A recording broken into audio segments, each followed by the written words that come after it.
My name is Leonardo, and my @ on social media is lost.cereal. My name is Kelly McBain. My official title is Lecturer of Costume Technology. So I define cosplay as kind of like the broken down of the word costume and play. Cosplay is costume play. Costumes that are representative of movie, television, anime, book characters, and just kind of exist in their outfit and persona.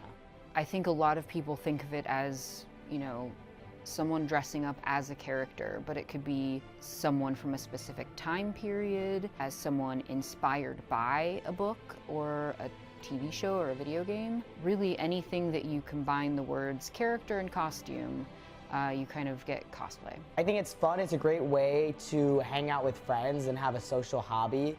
It gives me kind of goals that are separated because each costume I like to put a lot of effort into.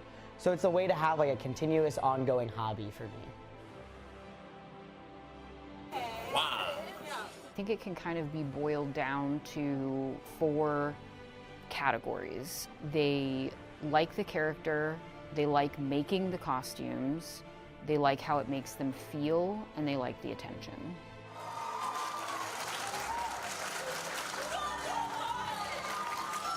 The history of cosplay and how it began, we can date it back to like the 1930s. For the longest time, it was sci-fi that was supporting this idea of cosplay, and we have cosplay as we know it now today because of, people who wanted to dress up in what they thought a futuristic world might look like. Is gone, and what remains. Anime came about in Japan, and that launched cosplay into a new territory, which I think is what helped bring it out of, oh, that's something just for like sci-fi nerds to do, and made people realize that like it could be applied to a broader array of things. When the Comic-Con started in the 70s, it wasn't part of that to do cosplay, but they did have a masquerade ball, and that's how costumes started showing up at Comic-Con. In the 80s, when it moved really, really heavily into anime in Japan, we started to see more branching out of cosplay, and then obviously the internet, blew it up. Cosplay itself is a huge community that allows for self-expression and to find people that really enjoy your own interests, and a way for you to really connect with people in a more external sense. So normally when you think of weebs in anime, you think of, someone sitting in home in their own bed, watching hours and hours of a show. Well, you now have this cosplay and convention community that goes out, films video, and really has that creative and external view of their interests and hobbies.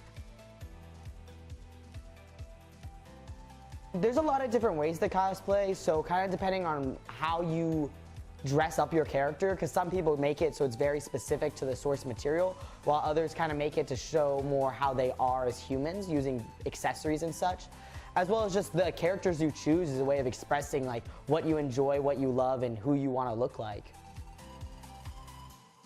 Kind of being able to reach outside of who you are every day and be able to embody characteristics that you find attractive or that you find interesting without having the ability to kind of commit to those in your daily life. So by being a character in real life, you're able to kind of like escape from being the person you are. So a lot of people will use it by dressing up as characters that they relate to a lot, so they can kind of like express their own trauma or their own insecurities through that character, or just use characters that they believe are better than themselves and kind of get to feel those character traits that they put on those characters in themselves. Almost like a rounding out of your life. Like, maybe I like being Jane from accounting, but I also sometimes like being the Black Widow. I make and thrift most of my cosplays, so that means I get a lot of fabrics, materials, or even like actual articles of clothing from thrift stores. So currently with this one, this is a thrifted jacket that I got that I painted the symbol on, as well as this is a handcrafted headband using foam, and the wig is personally styled, and everything else is kind of just bought at thrift stores and stuff like that. Wig styling is a really interesting art that takes a lot of learning, because there's a lot of the learning that you'd get from styling and cutting normal hair, but there's a lot of differences on the way you can dye it, how the wefts, which are the pieces of the wig, lay are a lot different, and you can't really just change up, parts and, make a hard part, such as my wig has a hard part and not a lace front, so ponytails and stuff like that involves a lot of effort and a lot of continuous practice to get good at that skill. You can buy a good base wig on Amazon, and you're gonna always have to put some work into it. We call it in costuming like the shake and go wig, and very rarely are you gonna buy a good cosplay shake and go. But why not buy the base on Amazon and then build something up yourself?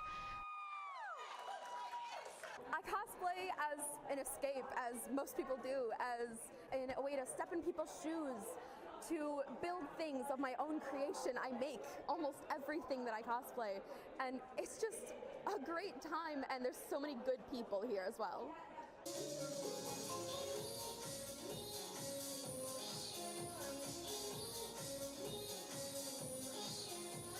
We just finished up here our craftsmanship competition, which had skits as well.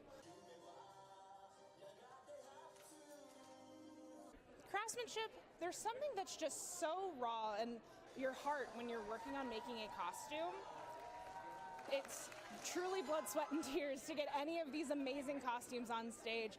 It's more difficult than it looks, but it really brings out the passion for the characters, even just for the techniques. It's a way to learn so many different things. Most of these people are self-taught. I'm self-taught as a cosplayer myself. Craftsmanship, it's just self-indulgent. It's fun. It's a great way to show off the characters we love best.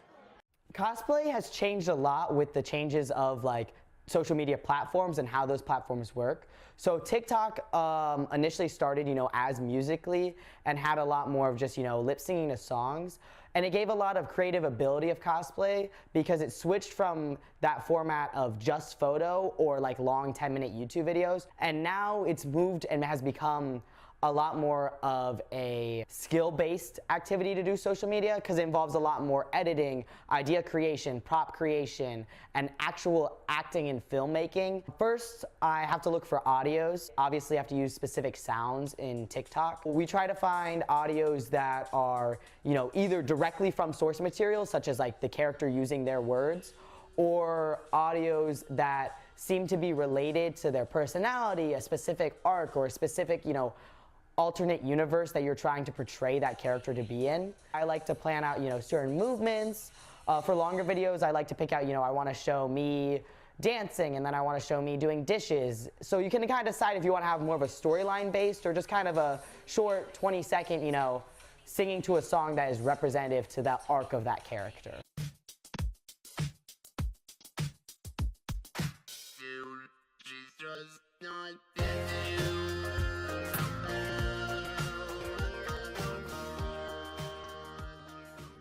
I think is really great about what social media has done for cosplay is that now there are people who get to do cosplay as a job. And I think that is really cool.